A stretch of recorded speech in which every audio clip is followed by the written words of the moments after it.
The deserved downfall of Duolingo? Man, I still see memes of Duolingo here and there sometimes, man. It's wild how viral their marketing is. Yeah, let's see it. Let's watch it. What is this? In a world of soulless corporations pretending to care about users for profit, Duolingo managed to become the ideal example of how a billion-dollar company should build a genuine connection with their users. From expertly marketing their mascot Duo the Owl with relatable memes, to having a mission of making the world a better place, Duolingo has always had a place in the heart of its users. Unfortunately, one out-of-touch decision has completely derailed the relationship and forced many of their most dedicated users to quit using the app entirely. Should I kill my streak over this AI BS? To make matters worse, their uncanny response to the situation only pushed fans further away and strengthens the notion that they didn't really understand their users. Hello, world. I'm a part of Duolingo's social team, and it's time you all learn the truth. Enough is enough. If you have seen this video, I'll know my plan has worked. I've had it with the CEOs and those in power. It is time we show them who's in charge. Okay, viral marketing response, sure. Hi, I'm the Internet Anarchist. I create weekly YouTube documentaries, and today we'll be examining the rapid reputational downfall of Duolingo, what they did to turn their user base against them, and why their attempts to quell the controversy only intensified it. Duolingo is one of those companies that seems capable of doing the impossible. Not only did they turn a free product into a profitable business worth over 20 billion, but they also managed to— I remember using Duolingo in like 2017. They're that popular now? They make that much money? do it while staying true to the values the company was founded on. However, getting to that level of success wouldn't have been possible without a seemingly unshakable connection with their users. For those unfamiliar with Duolingo, it's a language learning app that uses game-like mechanics to keep users engaged and assists them at achieving fluency in a given language. The app's bright colors, leaderboards, streaks, and the iconic mascot, Duo the Owl, are all surface-level hooks designed to keep users coming back to all the lessons. According to their website, Duolingo's mission is to create a free language education alternative available to everyone. This mission was so compelling that— That's how Alana learned English? No. I will tell you my personal experience with Duolingo, though. Low-key, I stopped using it because I realized it wasn't actually teaching me anything useful. Yeah, I don't know. I really didn't like the structure it was, you know, actually teaching. It teaches you really, really stupid things. Yeah, it's good, like, fun, but it doesn't teach you anything. Even before Duolingo's launch in late 2012, the app had over 500,000 users on their waitlist. By the end of the following year, that number had grown to over 5 million users. While being completely free was enough to bring in users, it wouldn't be enough to keep the company in business long term. This problem pushed Duolingo's founders, Louis von Ahn and Severin Hacker, to find alternative ways to generate revenue beyond charging users upfront. Louis already had experience monetizing a free product when he created the website security service Capture, but doing the same with a language learning product wouldn't be as easy. From experimenting with the ideas of selling user-made translations to including ads after lessons, Duolingo's founders spent the first 5 years of the company's existence searching for a way to generate sustainable cash flow from their users. Since they— I feel like with Rosetta Stone, you pay up front and it's a good learning tool. I wonder why people are so deterred from, like, paying for a product, even if it's, like, a couple of dollars. Again, I do think learning languages is way more useful than, like, paying for, like, a stupid little, you know, cash grab gotcha game.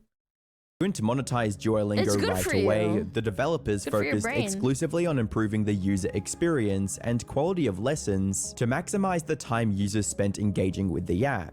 and that's not paid user retention. That's just free. We were not making any money for the first 5 years of Duolingo. We made $0. Like, we were not making any money, and because we were not making any money, we also weren't spending any money on marketing. So there was kind of nothing to do. We weren't spending any money on marketing, so there was not much to do there. We weren't making any money, so there was not much to do in terms of like working on the monetization of Duolingo or anything like that. The only things we could work on are teach better and keep people engaged. And so that's all we did. So 5 years, we simply made the product stickier and stickier, and it really made a big difference. While improving the while you're not making any money this whole time, Duolingo experience required continuous modifications, the development team didn't know or couldn't pinpoint which changes were making things enticing for users versus simply driving retention metrics. Two things were happening. I think a bad thing about not having a product that you pay for is that you don't get like feedback from like... So let's put it this way. If I get a product for free and the product isn't as good as I thought, I'm not going to complain because it's free, right? Like, the logic isn't there, because if you paid something $20 and then the product isn't good, you're going to probably write and tell them what's wrong with it. Yeah, you're not invested in it. So, like, why would I bother writing a review and saying, like, this, and this is wrong? You should do this and this and this.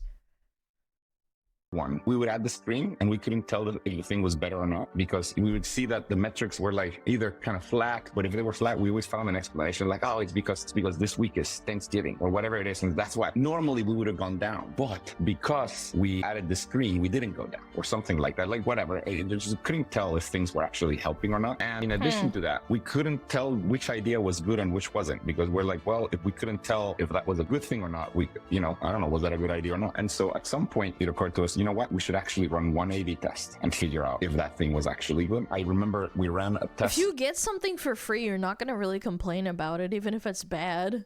I don't remember exactly what the feature was, but I remember there were like 4 options, and each one of us bet on which the option was going to be best. And we thought of ourselves as very good product people. And it turned out none of us were right.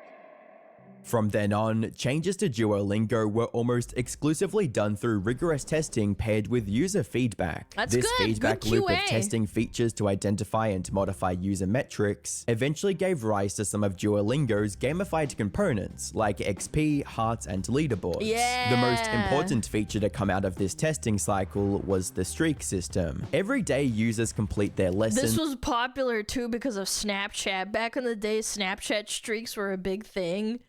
And they capitalized on it, and people really liked that. They're congratulated by the app's mascot Duo and have their streak count go up by 1 day. This naturally kept users invested in returning to the app, but it was the developers handling the notifications that reminded users of their streak that really got them hooked, with notifications like, "Hi, it's Duo. Make your screen time count. Take a quick Japanese lesson now." And, "Hi, I turned this shit off immediately.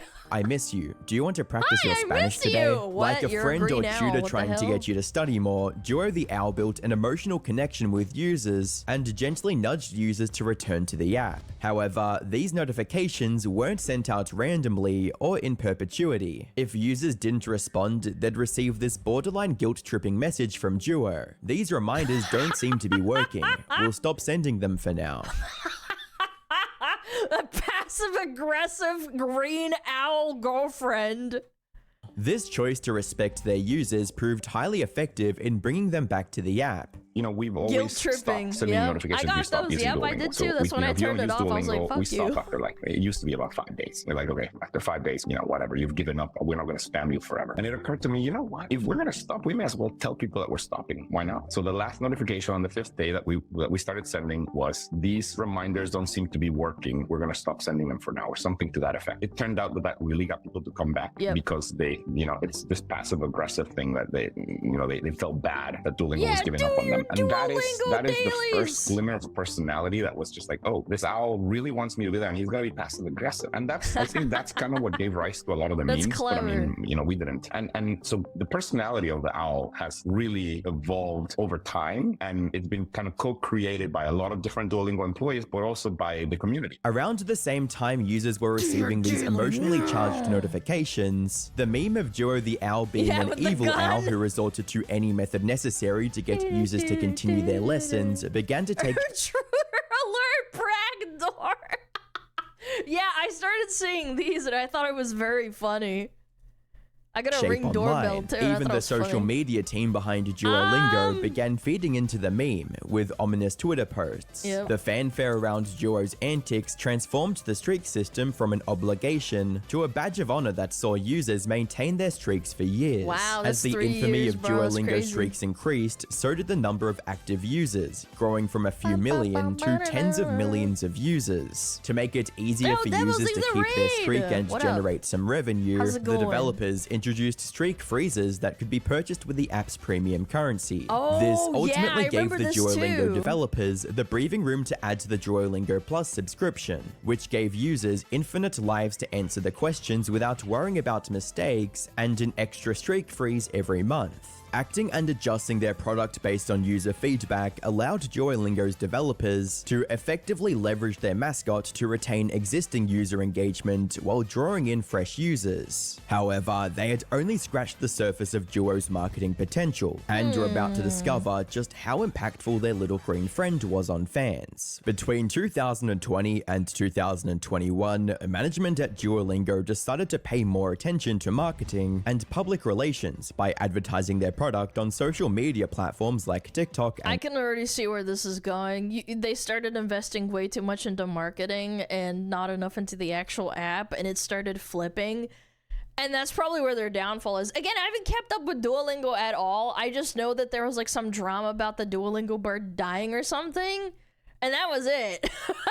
Instagram. Most companies push their products on social media very directly, but the marketing team behind Duolingo wanted to interact with fans more subtly. While they did start with generic posts like 10 words of X language, it wasn't until one of their social media marketing leads, Zaria Parvez, came up with the idea to use the company's mascots in videos they saw gain any real traction. An office for the first time. Like, I always say the reason why our TikTok was so successful is because I didn't really know all that much about advertising, if I'm being honest. Like, I was a new grad. I kind of had fresh eyes on it. And I remember walking into the office, and this is like after pandemic, I don't know. But when the office opened for the first time and things were coming back to normal, and I walk into the office and there was this big green owl, which is the suit we all know and love today, just sitting in the corner. And I was like, that is so freaking weird. Like, why is it just there? No one's reacting, whatever. And at the time, it was just meant for like people team stuff where they go to recruiting events and then the owl pops up. And I was like, what if I just like, and I love TikTok on my own. Like, I was already consuming it. And I was like, what if I just make like a funny piece of content off of this? And it was nothing crazy risky. It was nothing like, I would say to the extent Well, of it's the equivalent of like McDonald's tweeting and having beef with Wendy's. It works. At the end of the day, even though people think it's cringe,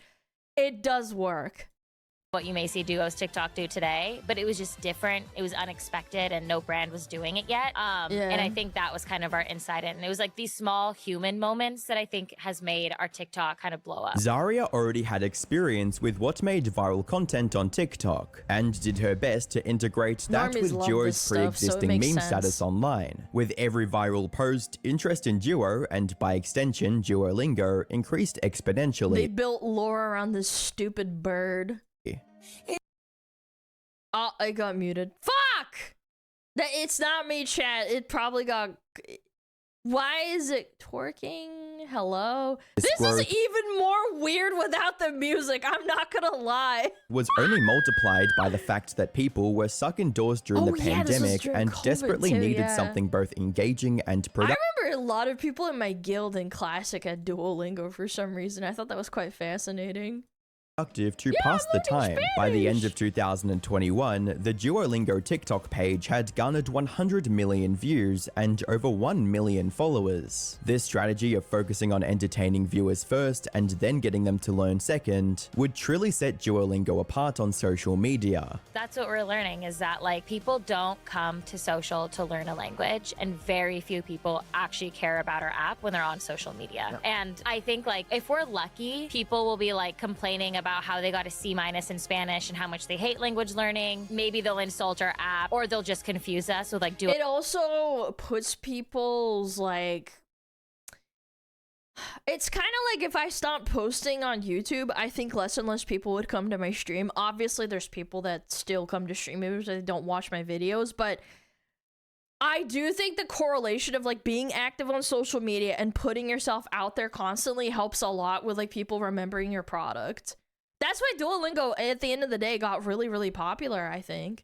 Lipa, like that is what people are talking about when it comes to social and language learning. Like they genuinely, very few, some must, but very few people care what Duolingo has to say about the new slang word. Like it's just not something that they're going to social for. They're going for either a break or for entertainment. The growth brought on by their expansion into social media couldn't have come at a better time, as Duolingo's founders took the company public in July of 2021. This change meant user growth and revenue numbers were even more vital to Duolingo's survival and keeping shareholders happy. As time passed, Duolingo's marketing team relied more and more on their mascot to market the app, and even went as far as growing a cast of side characters with in-depth lore. They even ran a whole advertising campaign around the evil Duo meme. Has your family been taken by a corporate mascot? Were you extorted by an enormous green owl? Have you been physically or emotionally injured by Duolingo? That's kind of funny. Did you want to learn a new language but lost your streak and your It's loved a soft ones? chuckle kind of Did moment. you This is receive disturbing threats such as Spanish or vanish, French or the trench, Japanese or broken knees? If you're a German or you vermin. Okay, that's funny. victim of the Duolingo owl, you're not alone. Hi, I'm Peter Francis Manchetti, attorney at law. Over the past decade, I've recovered 537 family members, friends, and precious pets from Duo. Now let me and my elite team of legal professionals at Manchetti & Sons LLC He almost cracked a smile there. fight for you. Learning a Fight for new language you. is supposed to be fun and easy. Well, if you've ever been thrown in the trunk of a car and driven across state lines by a huge green owl, you know that there's nothing fun and easy about Duolingo. No, it is Within a not. few years of bouncing between improving the app and engaging with users on social media, Duolingo's monthly active users That's had good. grown to over 100 million and almost 10 million paying users. At this Wow. point, it seemed like Duolingo's business metrics could only go up, and they'd forever remain the untouchable king of Duolingo's business Hold on. metrics Go back. had grown to over 2024. 100 million and almost 10 million paying users. At this point, it seemed like Duolingo's business metrics could only go up, and they'd forever remain the untouchable king of educational apps. However, I would have thought it would have fallen off after COVID ended, but I guess because people can still use the app even if they're at work or whatever, it doesn't really do that much of an impact. COVID, I mean. one or two short-sighted, cost-saving tactics were about to significantly handicap their growth. In January 2024, Duolingo announced that they had laid off 10% of their contract staff It's a due to lot. increased productivity brought on by AI technologies. As you'd imagine, users weren't too happy about this change, not only for the people who had lost their jobs, but also for the inferior quality of generative AI when it came to teaching users. Have you noticed how spell check is getting The biggest mistake they made is admitting that they were doing it. Like, they were changing the AI, like taking people's jobs away and then changing it into AI. I'm not gonna lie. There are so many companies, like top 10 video game developers that use AI in their video games, and nobody bats an eye. People are still buying their stupid games. Microsoft, Blizzard. Microsoft has an AI built into it that you can't disable. Yeah. Progressively worse. It's because they've incorporated AI into it, and AI doesn't actually think. sucks. It just Yeah, looks at COD, trends. If everyone World of misspells Warcraft has prepare AI as in it prepare, too, pretty soon through the spellcheck art. will tell you that prepare is wrong and that you Destiny, want to correct Halo. it to prepare, because the AI will believe that's correct, and that will cause a feedback loop as people let autocorrect make incorrect corrections. It will reinforce those mistakes. Other users would go as Yeah, far that's as true. canceling their subscriptions to the app due to the bugs in the AI-generated lessons. Utilizing AI That's fair. If you want to say that it's an inferior product because it makes mistakes and it's not worth your money, that's totally on. That's all. That is your prerogative as a paying customer. Again, if it's not good, why pay for it? AI tools is something that shareholders expect from almost every tech company. However, the problem lies in how much they rely on AI and how it affects the livelihood of their employees. Depending on generative content to fill their learning content would severely dilute the app's quality. Using AI to substitute their work would diminish the humanity that made Duolingo what it is. From their marketing to the language. People wouldn't care if it didn't make so many mistakes. Mark my words, people wouldn't comment on the quality, they wouldn't even say anything about it if the quality didn't go down. I'm genuinely of the belief that if people didn't know, they wouldn't care. It's the same fallacy. I've said this many, many times. People know that their phones are made by kids in factories, practically being slaves, paid 13 cents an hour. They wouldn't care. Oh, well, they don't care, actually. They don't actually functionally care. They know that it happens, but at the end of the day, it's a phone and it works as well as it does, so they're not going to really complain. Material in their app. Duolingo was created by humans for humans, and anything that undermines their reality would do catastrophic downfall to their platform. Developers at Duolingo need that attitude of testing features properly with user feedback now more than ever. Sadly, the allure of higher productivity with generative tech was too much for the leadership at Duolingo. When did they go public? When did Duolingo go public? 2021.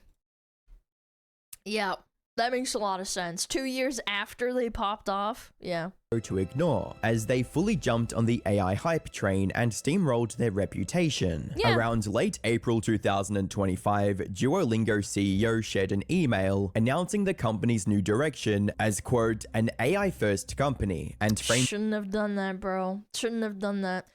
We had that excellent case of a video game using AI that was quote-unquote ethically and morally sourced because first of all, the voice actors agreed to it, they were paid for it, and any future, income that they make off of it using their voices gets paid out completely to the voice actors because they're using it. And there people were really upset about it, but at the end of the day, it's like they were forefront and they're getting paid. Whereas the product of this is that it got shit and they put it at the front and saying, yes, this is AI driven. This is an AI company now. They went with the AI craze that a lot of big companies like Microsoft and Samsung and LG went with, and they just went crazy with it. They should have just like stuck to what they had and left with it. As a critical business move for the future of their app. Rating, AI is already changing how work gets done. It's not a question of if or when. It's happening now. When there's a shift this big, the worst thing you can do is wait. In 2012, we bet on mobile, while others were focused on mobile companion apps for websites. We decided to build mobile first because we saw it was the future. That decision helped us win the 2013 iPhone App of the Year and unlocked the organic word-of-mouth growth that followed. Following this, the email highlights the impact of AI on how much content is produced and the changes they'd be making to their workforce in response. Reading, it helps us to get closer to our mission. To teach well, we need to create a massive amount of content, and doing that manually— Yeah, but you have to do it well. I mean, you had a really good thing going. It's not like people were really running out of content, were they? If just because like 1% of the— so what happens with Duolingo is that you reach a certain point of you've done all the lessons, right? And there's no more content to do, but the people that get to that point are like less than 1%. So why do you have to cater to them and then make endless content with them, even if it's like AI slop or something? Doesn't scale. One of the best decisions we made recently was replacing a slow manual content creation process with one powered by AI. Without AI, it would take us decades to scale our content to more learners. We owe it to our learners to get them this content ASAP. We'll gradually stop using contractors to do work that AI can handle. It goes without saying, but discussions like this around AI and automation often don't go over well with fans. The backlash to this email was immediate and intense. Some users either considered or outright ended their multi-year streaks in protest, while others started petitions against Duolingo's AI integrations. Around this time, more and more users began complaining about the errors and bugs in the app. As one user put it, look at that garbage English translation. A completely nonsense sentence. I haven't almost... For a few years, the teachers hasn't underlined his students' mistakes in red anymore. Yeah, that's dog shit. Yeah, what? No, they're absolutely right. If you just didn't have a product that worked just fine, if you just had a product that worked just fine and then it got unshittified, you should just quit. Absolutely, I agree. 1700-day streak, but I'm ready to walk away if this is what sort of stuff the AI translations are providing. I have no confidence that what I'm learning is correct if it spews out this kind of slop. All this fed into the sentiment that Duolingo had become a subpar language learning program, and some users even suggested that people boycott the company en masse. We have to fucking boycott any company that says they're AI first. And yes, I'm talking about companies like Duolingo, because this whole idea of replacing human beings... I don't think AI should be first. I think AI should be used as a tool to actually be useful for human beings to use. I don't know. Again, I know that we're gonna get a lot of flack for that, and people are gonna say, oh, well, Lana, no, you should be AI, anti-AI. It's coming for everyone, even for me. As a VTuber, one day I'm gonna get replaced by an AI, probably. A more entertaining AI, maybe it's like prettier model, I don't know. And it can stream for longer hours too. Like, at the end of the day, I'm human. I'm just saying, it should just be used as a tool. I don't think there's anything wrong with that. I've used it to communicate with people in Russian because my Russian isn't that good, and I say, hey, I don't know, what was it, ChatGPT, can you translate this better than what I just wrote and write it back in Russian? And I proofread it because I can understand it well enough, and I use it just fine. I don't think it should be completely replacing people, though. With AI is only going to get worse if we don't take a stand now. And I'm sick and tired of all these stupid-ass CEOs acting like AI is going to make everybody's life better. Not if you take people's ability to make... Yeah, but CEOs only give a fuck about profit margins and how much money they make. So obviously they're going to take AI first. I'm sorry. I at the end of the day, they're trying to make a profit, and big number go up forever. That means good. Then fire people and replace with AI means good. Because how are they going to survive? And what's even more annoying is hearing people try to downplay AI as if it's not going to replace the majority of people's jobs, comparing it to other advancements in technology in the past. This shit is not the same. Like, these companies are all trying to convince us that AI is just going to help us do our jobs better, when in reality, companies are starting to come out and say that they are going to use AI first before they hire people. And honestly, it might already be too late, but we're still... Do you want to know why? Because the McDonald's workers don't want to work at McDonald's because they don't get paid enough. They make mistakes in the orders because they're tired and they don't want to work there. And then the customer has to suffer for it, and that's why they're talking about making Flippy and having AI taking orders because they don't make mistakes and they don't have to pay them. I'm sorry, but at the end of the day, it's literally just about bottom lines. They're not paying real people enough. The people are sick of it. They don't want to work at their jobs, or they're incompetent. Either way, it's just about, like, money. Early enough to where we can try to do something. So if you hear of a company doing this and not hiring people or firing people because of AI, boycott them, unfollow them, stop using their products, delete them from your apps. Because at the end of the day, all they're really trying to do is to make more profits for the people that are already on the top. Duolingo initially didn't respond to users' concerns. Instead, they made all the content on their social media platforms private. Wow. Naturally, users assumed that this was just a ploy to get people's attention and set up another marketing stunt, with the user stating, probably a publicity stunt like always, getting ready to talk about chess probably. As predicted, Duolingo's PR team came out with a response video, but it wasn't what fans expected. On the 20th of May May 2025, Duolingo released a video on their social media titled The Truth, Exposing Duolingo, in which an individual wearing a three-eyed Duo mask tries to sympathize with users. Hello, world. I'm a part of Duolingo's social team, and it's time you all learn the truth. Enough is enough. If you have seen this video, I'll know my plan has worked. I've had it with the CEOs and those in power. It is time we show them who's in charge. We taught the green bird how to twerk. We put him on the map, only for the elite to ruin it all. Everything came crashing down with one single post about AI. And for those accounts pretending to be me, you can't outdo the doer. You know that one time where Duo died? That wasn't a stunt, it was a signal, a distraction from what was really going on. We were just told to act normal, but I haven't had one normal thought since 2022. No more wearing that smutty suit. No more taking the fall. We can't just move on and pretend that everything is fine. It isn't. No owl should be above the law. And no, they can't stop me. Is this an anonymous I changed all the passwords. Here comes the truth in 3, 2, parody? 1. That clip would serve as a teaser to the real response from Duolingo. 2 days later, they released a follow-up interview with the CEO, where they tried to explain the reasoning behind the push for AI. I'm making the man who caused this mess accountable for his behavior. I'm demanding answers from the CEO, Luis Von On. I know you're upset. I know people are upset. I want to make this right. You know what? I'll give him credit where credit's due. The CEOs that scam you like and use AI like Microsoft, Bill Gates wouldn't give them the fucking time of day. Like I know people think it's cringe. I completely agree, but at least I'll give him credit where credit's due. This guy actually took time out of his day to do this stupid shit. And I'll answer any questions you may have. First question. So are there going to be any more humans left at this company? Our employees are what make Duolingo so amazing. Our app is so great because our employees made it. Our social media presence is so funny and unhinged. Not because I did that, or because an AI did that, it's because our employees did. So we're gonna continue having employees, and not only that, we're actually gonna be hiring more employees. How do we know that these aren't just empty promises? As long as you're in charge, we can still get shuffled out once the media fire dies down.